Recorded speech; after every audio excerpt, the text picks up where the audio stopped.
Баршаңызға қайырлы күн.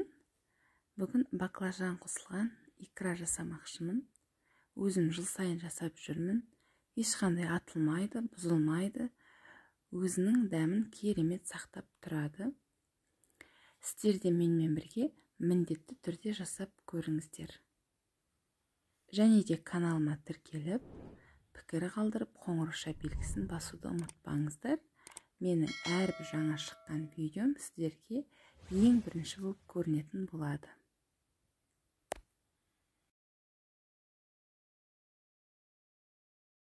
Салатты бастап дайындамас бұрын ең алдымен мына қызанақтың барлығын осылай кестім. Міне барлығын солай кесіп шықтым. Енді осы үстіне ыссыз су құйып қоямын. Әзірге мен мына баклажан перцтер тұрғанға дейін бұның сыртының барлық жаңа қабығы алынатындай.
Мен де қазанға май қостым. Енді осы май әбден қызу керек, соған дейін.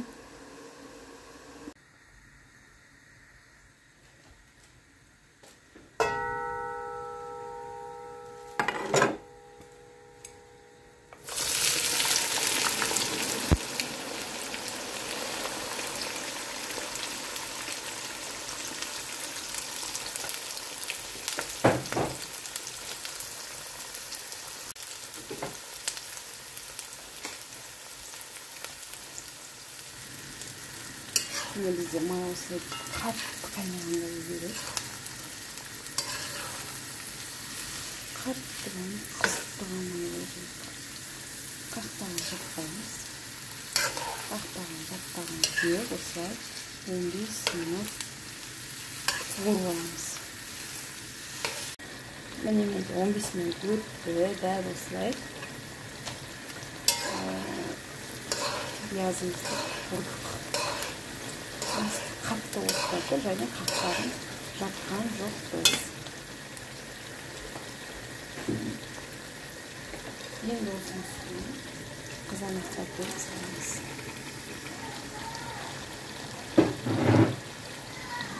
Дәл солай қатты отта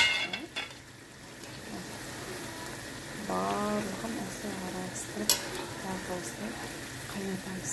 Қақпағын жаппаймыз.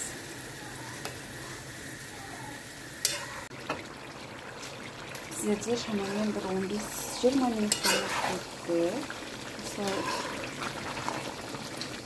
астын бәрін көтеріп, араластырып тұрасыздар.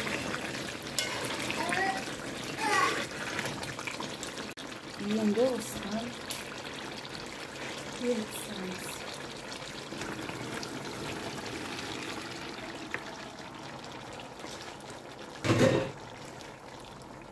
Тағы да осылай араластыра отырып 15-20 минуттай қайнатамыз. Қақпағын жаппаймыз.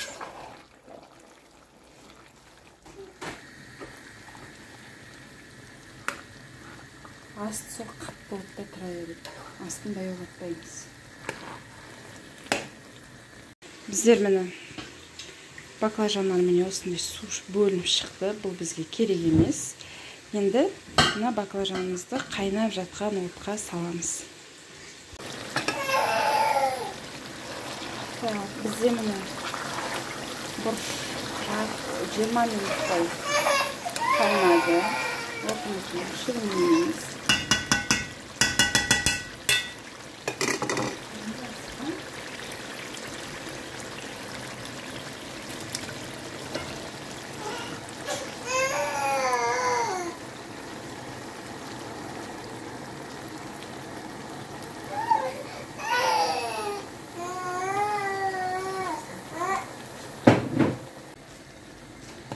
Осылаймен араластырамыз.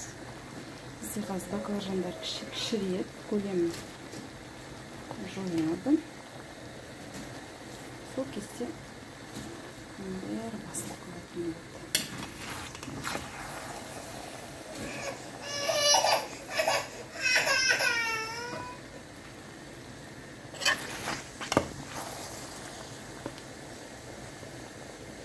Менде қазан 8 литр.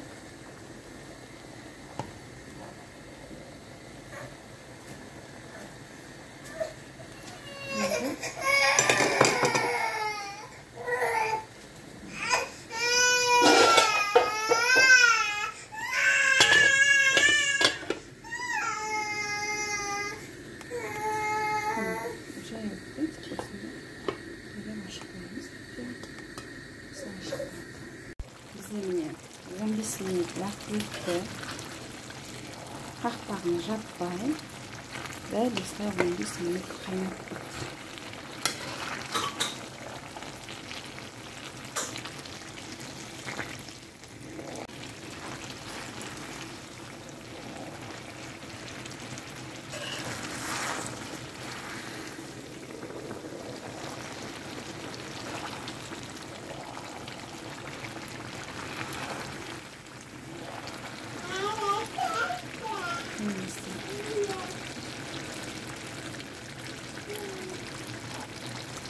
Енді оттың астына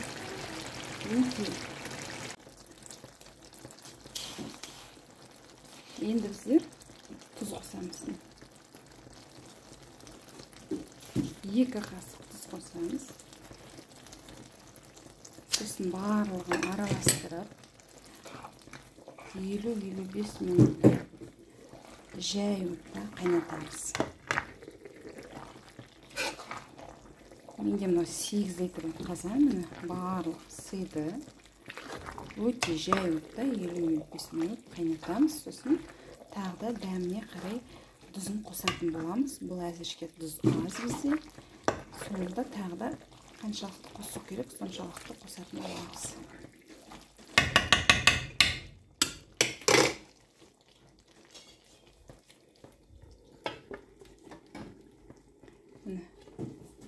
бір шетін жай ашық қоямыз. Жай отта қайнатамыз. сіздерде міне 55 минуттай шамамен өтті. Енді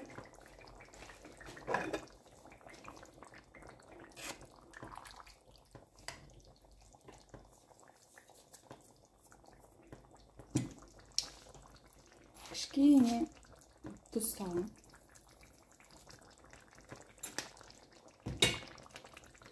Араластырамыз.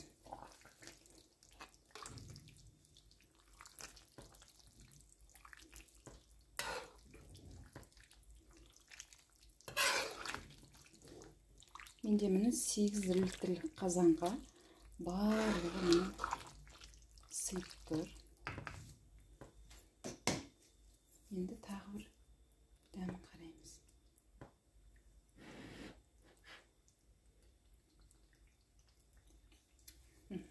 Дәмі күшті екен. Енді қант саламыз.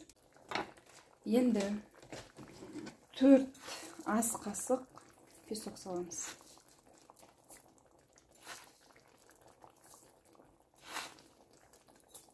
Жақсылап араластырамыз. Отымызды өшірген жоқпыз. Жай отта қайнап жатыр. Қыздар, банкыңыз атылмас үшін, жақсы болып тұру үшін, сіздер жаңағы майды аямай, экономить етпей, барлығын дұрысынан қусаңыз асықпай, онда банкыларыңыз жақсы тұрады, атылмай. Так.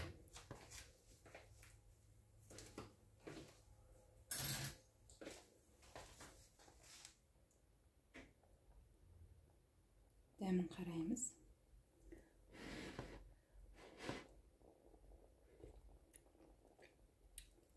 Дәмі күшті болған. Енді міне уақыттап осылай зеленді турадым. Артынша міне чеснок.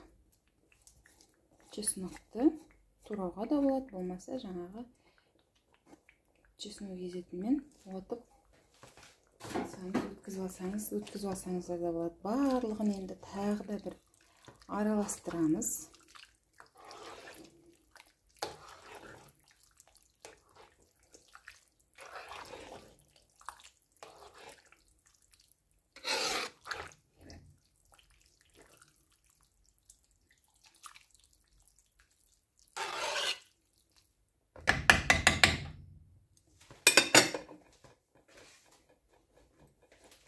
Қақпағын толықтай жауып 7 минутқа қоямыз.